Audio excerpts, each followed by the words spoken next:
Hello guys, welcome to सरकारी परीक्षा channel. Guys, आज की वीडियो में भी हम डिस्कस करने वाले हैं करंट अफेयर्स यानी कि समसामयिक विषयों पर आधारित कुछ इंपॉर्टेंट एमसीक्यूज को। और ये एमसीक्यूज आपके आने वाले कॉम्पिटेटिव एग्जाम्स के लिए बहुत ही इंपॉर्टेंट हो सकते हैं, बहुत ही रिलेवेंट हो सकते हैं। तो वीडियो बहुत इंपॉर्टेंट है, वीडियो को पूरा देखिएगा, लास्ट तक देखिएगा और नोटेबल जानकारी को याद करने के साथ साथ नोट जरूर कर लिया करें, बिकॉज ये नोटेड जानकारी जब आप एग्जाम टाइम में रिवाइज करके जाते हैं तो बहुत सारे क्वेश्चंस को सॉल्व करने में आपको हेल्प मिल जाती है। राइट, तो शुरू करते हैं हमारा आज का ये वीडियो और देखते हैं पहला सवाल। तो फर्स्ट क्वेश्चन है, Who among the following has been ranked first in the list of 50 most powerful women in India by Fortune India? Fortune India द्वारा भारत की 50 सबसे शक्तिशाली महिलाओं की सूची में निम्नलिखित में से किसे प्रथम स्थान दिया गया है? यहाँ पे ऑप्शंस गिवन है, निर्मला सीतारमण, नीता अंबानी, सौम्या स्वामीनाथन या किरण मजूमदार शॉ। तो सही ऑप्शन जान लें, सही ऑप्शन यहाँ पे है निर्मला सीतारमण जी।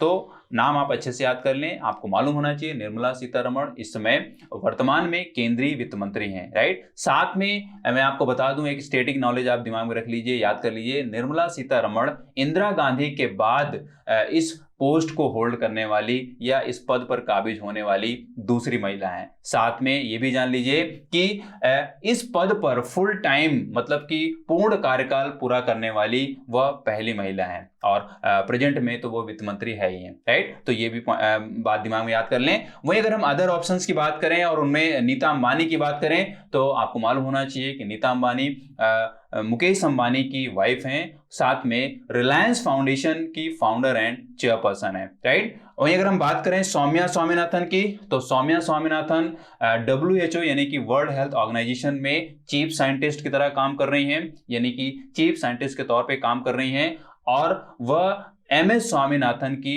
पुत्री हैं। राइट, आपको मालूम होना चाहिए MS स्वामीनाथन भारत में हरित क्रांति के जनक बोले जाते हैं, यानी कि father of green revolution of India बोले जाते हैं। राइट, तो ये बात हो गई सौम्या स्वामीनाथन की। वहीं अगर हम बात करें किरण मजूमदार शॉ की तो मैं आपको बताऊं कि किरण मजूमदार शॉ एग्जीक्यूटिव चेयरपर्सन हैं और फाउंडर हैं बायकन लिमिटेड की, साथ में बायकन बायोलॉजिक्स लिमिटेड की। राइट, तो ये कंपनीज क्या हैं, इनको भी आप एक तरीके से पढ़ सकते हैं और ये भी ढंग से आपको पढ़ लेना चाहिए कि इन कंपनीज में किरण मजूमदार शॉ की जर्नी किस तरीके से रही है। राइट, इस तरह से भी सवाल कई बार पूछ लिया जाता है। नाउ देखते हैं next question. India has recently joined the Troika of G20. In which year India will host the summit of G20 leaders for the first time? Bharat हाल ही में G20 के ट्राइका में शामिल हुआ है। भारत किस वर्ष पहली बार G20 नेताओं के शिखर सम्मेलन की मेजबानी करेगा? तो यहाँ पे ऑप्शंस गिवन है 2021, 2022, 2023 या 2024। तो सही ऑप्शन जान लें, सही ऑप्शन यहाँ पे है 2023 यानी कि 2030। 2023 में भारत G20 शिखर सम्मेलन की मेजबानी करने वाला है। राइट, तो एक तरीके से बड़ी बात है भारत के लिए। और अगर आप यहाँ पे देखिए G20 जो है, आपको मालूम होना चाहिए वर्ल्ड में जितने भी यानी कि जितने भी इंटरनेशनल ग्रुप्स हैं उनमें G20 बहुत ही इंपॉर्टेंट ग्रुप है। राइट, तो G20 को आप एक तरीके से डिटेल में पढ़ लें, एक लिस्ट निकालिए, इसमें कौन कौन सी कंट्रीज मेंबर के तौर पे हैं। राइट, साथ में और भी जितने भी बड़े बड़े ग्रुप्स हैं उनमें कौन कौन सी कंट्रीज शामिल हैं, ये आपको एक तरीके से मोटे तौर पे दिमाग में याद रख लेना चाहिए। और अगर हम इंडिया के टर्म में देखें तो इंडिया को तो आपको स्पेसिफिक तरीके से याद करना पड़ेगा कि इंडिया किन किन इंटरनेशनल ग्रुप्स में शामिल है और कब से शामिल है और अब तक उसका क्या रोल रहा है इसमें। राइट, लेकिन यहाँ पे देखिए ट्राइका ऑफ G20 की बात हो रही है तो एक तरीके से कई लोगों के लिए ट्राइका ऑफ G20 नया टर्म हो सकता है या G20 में ट्राइका एक नया टर्म हो सकता है। तो ये क्या है, थोड़ा सा इसको मैं आपको बता देता हूं। देखिए ट्राइका यहाँ पे बेसिकली 3 कंट्रीज को बता रहा है, 3 कंट्रीज के नेम को बताता है और ये जो 3 कंट्रीज होती हैं वो इस समिट को आयोजित करने वाली, पिछले साल इस समिट को किसने आयोजित किया, इस साल किसने आयोजित किया और अगले साल इस समिट को कौन आयोजित करने वाला है, तो उनके नाम को ये बताता है ट्राइका। राइट, तो इसी के तहत यहाँ पे जान लेते हैं नाम क्या है, इस ट्राइका में इस समय नाम कौन कौन से हैं। तो मैं आपको बताऊं वर्तमान ट्राइका में इटली है जिसने इस साल अक्टूबर में इस शिखर सम्मेलन को यानी कि G20 शिखर सम्मेलन को होस्ट किया था, ऑर्गेनाइज किया था या इसकी मेजबानी की थी। राइट, वहीं अगर हम इंडोनेशिया की बात करें तो इंडोनेशिया 2022 में इसकी होस्टिंग करने वाला है और इंडिया 2023 में इसकी होस्टिंग करने वाला है। राइट, तो मतलब यहाँ पे जो G20 का ट्राइका है उसमें जो कंट्रीज हैं वो हैं इटली, इंडोनेशिया और इंडिया, राइट। तो तीनों यहाँ पे आई से नाम पढ़ रहे हैं, राइट। आप यहाँ पे ट्रिपल आई एक तरीके से दिमाग में रख सकते हैं, आप उसको याद कर लीजिए। बात यहाँ पे की जा रही है इटली, इंडोनेशिया और इंडिया की। तो ये इस समय क्या है, G20 के ट्राइका हैं। आप इसको अच्छे से दिमाग में याद कर लीजिए, क्वेश्चन बन सकता है। Now the next question, who has been appointed as the first female president of the Walt Disney Company? The Walt Disney Company की पहली महिला अध्यक्ष के रूप में किसे नियुक्त किया गया है? तो यहाँ पे ऑप्शंस गिवन है, Sulu Hasan, Susan Arnold, Bob Iger या केट शॉर्टलैंड।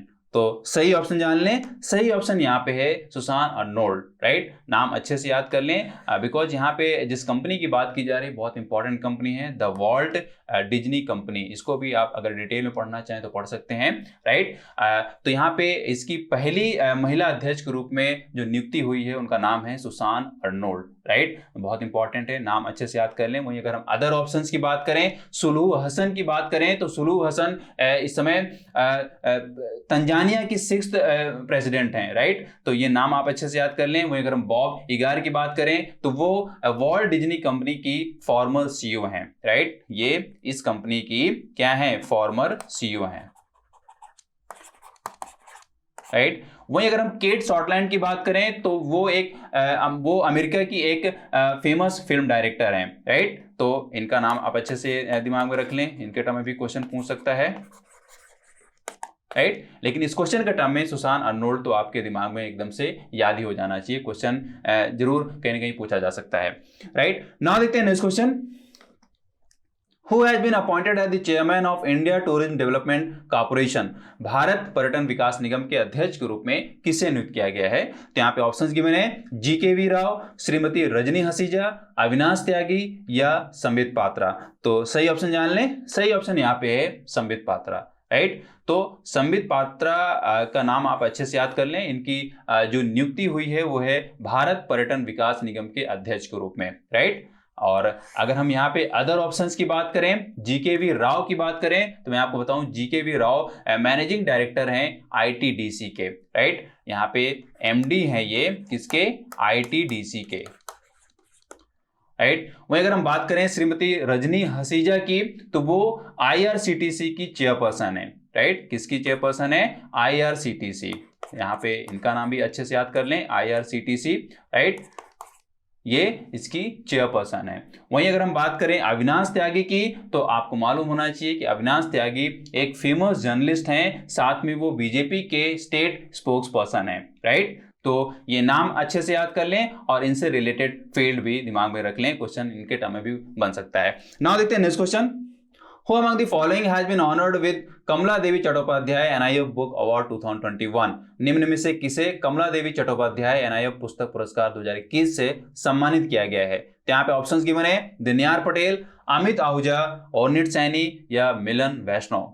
तो सही ऑप्शन मैं आपको बता दूं, यहाँ पे सही ऑप्शन यहाँ पे है दिनयार पटेल, राइट। तो नाम अच्छे से याद कर लें और पुरस्कार का नाम भी अच्छे से याद कर लें। नाम है कमला देवी चट्टोपाध्याय NIF पुस्तक पुरस्कार 2021, राइट। मतलब कि Kamala Devi Chattopadhyay NIF book award, right. और ये बात की जा रही है 2021 की। तो बहुत इंपॉर्टेंट है। मैं आपको बता दूं कि न्यू इंडिया फाउंडेशन के द्वारा ये बुक अवार्ड दिया जाता है जिसका नाम है Kamala Devi Chattopadhyay NIF book award, right. और ये जो अवार्ड दिया जाता है वह जिस साल दिया जाता है उस साल के पिछले वर्ष में प्रकाशित आधुनिक या समकालीन भारत पर जो सर्वश्रेष्ठ एक तरीके से नॉन फिक्शियस बुक्स लिखी गई हैं उनको एक तरीके से अवार्ड दिया जाता है। और यह जो अवार्ड दिया जाता है वो वार्षिक तौर पे दिया जाता है, राइट। और इस पुरस्कार का जो नाम है कमला देवी चट्टोपाध्याय, तो बेसिकली यह कमला देवी चट्टोपाध्याय की जो लेगेसी है उसको सम्मान देने के लिए ही ये नाम रखा गया है, राइट। मैं आपको बता दूं कि कमला देवी एक महान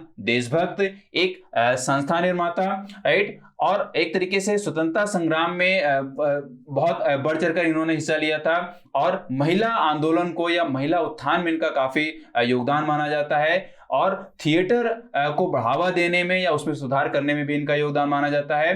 और शरणार्थी पुनर्वास में भी इन्होंने काफी हेल्प की थी। साथ में इन्होंने हस्तशिल्प के नवीनीकरण में भी महत्वपूर्ण योगदान दिया था। राइट, तो काफी इंपॉर्टेंट पर्सनैलिटी है कमला देवी चट्टोपाध्याय। इनको अलग से आप ढंग से पढ़ सकते हैं। इनकी एक तरीके से जितनी भी क्वालिटीज रही हैं, जितनी भी उपलब्धियां रही हैं, वो सब दिमाग में रख सकते हैं। क्वेश्चन कई बार इंपॉर्टेंट पर्सनैलिटीज के टर्म में भी बनता रहता है। राइट, वहीं अगर हम बात करें अदर ऑप्शन अमित आहूजा की, तो अमित आहूजा को भी ये अवार्ड मिल चुका है 2020 में। कब मिला है? 2020 में मिला है। राइट, और ये जो अवार्ड इनको मिला है वो ज्वाइंटली मिला है जयराम रमेश के साथ। किसके साथ मिला है? जयराम रमेश के साथ। तो यहाँ पे अमित आहूजा और जयराम रमेश की रचनाएं क्या रही हैं, ये मैं आपके ऊपर छोड़ता हूं। आप इसको सर्च करिए और याद करिए कि अमित आहूजा को 2020 में कमला Devi Chattopadhyay NIF book award दिया गया था, तो उनकी रचना क्या थी, और साथ में जयराम रमेश को भी इसमें शामिल किया गया था, तो उनकी रचना क्या थी।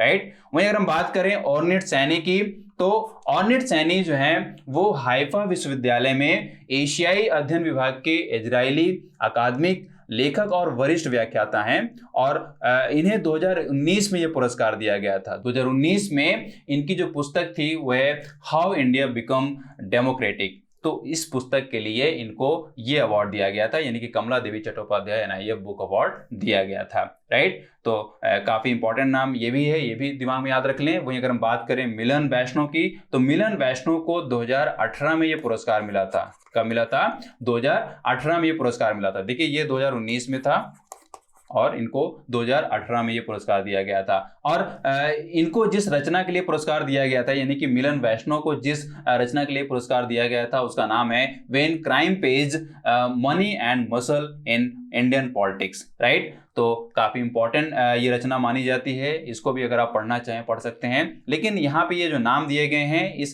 पुरस्कार से रिलेटेड आप जरूर याद कर लें, ईयर याद कर लें, साथ में इस अवार्ड को भी आप डिटेल में पढ़ सकते हैं। ये अवार्ड कब स्टैब्लिश किया गया था, राइट, और इसमें अब तक किन किन फेमस रचनाओं को ये अवार्ड मिल चुका है। क्वेश्चन इसके टर्म में भी बन सकता है।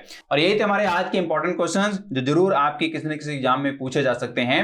राइट, तो इंपॉर्टेंट पॉइंट्स को याद रखें और नोटेड जानकारी को भी समय समय रिवाइज करते रहा करें। वीडियो अगर हेल्पफुल लगी हो तो इसको आप लाइक करें, शेयर करें, और अगर आप चैनल में नए हैं तो चैनल को सब्सक्राइब कर लें, साथ में बेल आइकन को प्रेस कर लें ताकि इंपॉर्टेंट वीडियोज आपसे मिस ना हो। और अगर आप फेसबुक और इंस्टाग्राम पे हैं तो वहां पे भी आप उनको फॉलो करें ताकि वहां पे भी जो आपको अपडेट्स दी जाती रहती हैं एग्जाम्स के टर्म में वो आपसे मिस ना हो। और अगर आप ज्यादा करंट अफेयर्स पढ़ना चाह रहे हैं तो आप हमारी साइट पे जाइए, वहां पे आपको डेली करंट अफेयर्स दी जाती है, डिफरेंट फील्ड्स की करंट अफेयर्स दी जाती है, वो भी पॉइंट वाइज, ताकि आप उसको आसानी से पढ़ पाएं, याद कर पाएं या नोट कर पाएं, ताकि एग्जाम टाइम में आप उसका एडवांटेज ले पाएं। राइट, तो पढ़ते रहिए, मस्त रहिए। मिलता हूं आपसे नेक्स्ट वीडियो में, तब तक have a nice day, great day and thank you.